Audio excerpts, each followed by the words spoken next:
I am Pat La Frieda, CEO of Pat La Frieda Meat Purveyors. We have been serving restaurants and hotels, and for 3 generations, our family has chosen Victorinox as our knife of choice.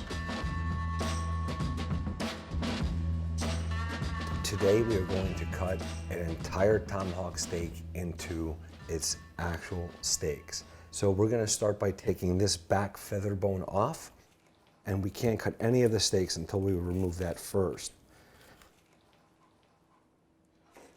And now I'm really ready to cut. So I have 7 rib bones to work with. So I'm going to cut 2 traditional tomahawks using my scimitar knife. These are 2 awesome examples, and as you can see, with just these 2 knives, we were able to create those 2 steaks. There are 2 ways about serving these. This is my favorite way, where this spare rib meat is left on, but for presentation, and that's really what a tomahawk is about, using the boning knife, we would come to where the second eye is, make a slit, turn this around, make another slit, match the 2, and just really slide our knife right down the bone and remove all that spare rib meat. You don't need to take all of the fat and meat off of it because it will protect it during the cooking process. Otherwise it may get brittle and break. But that is a French tomahawk rib chop. Probably sells for about $140 in a New York City restaurant for 2.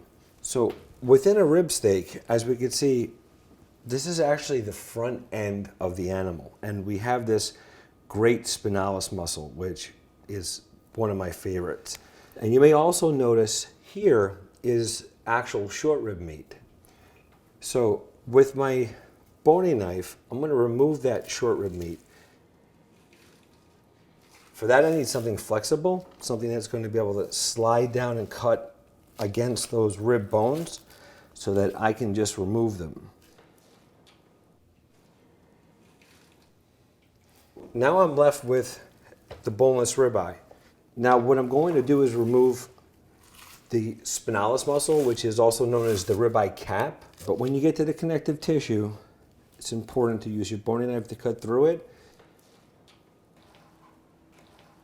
What's great about this, and using the scimitar, you can really see the difference of all that intramuscular fat. I mean, that's what we're looking for. That really is flavor. So what we do is trim as much of this fat and sinew off, as you can see. It's important to come back here in the back part of the ribeye and get the nerve out. Trimmed and removed. There is some connective tissue, so that silver skin, it's important to get that out. It's very chewy. Once I have my spinalis muscle, I'm going to roll it. So we call this the fillet fashion. And we're going to cut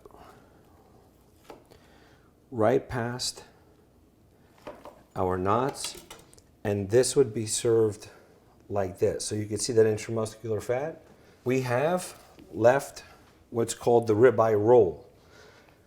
In between that spinalis muscle and the actual ribeye is what we call walnut fat. If anyone has ever ordered a ribeye before and felt that it may be fatty, it really has to do with this fat here. This separates the longissimus muscle, which is the main eye muscle, and the spinalis. And it's a good 1.5 inches, as you can see. It just kind of peels off.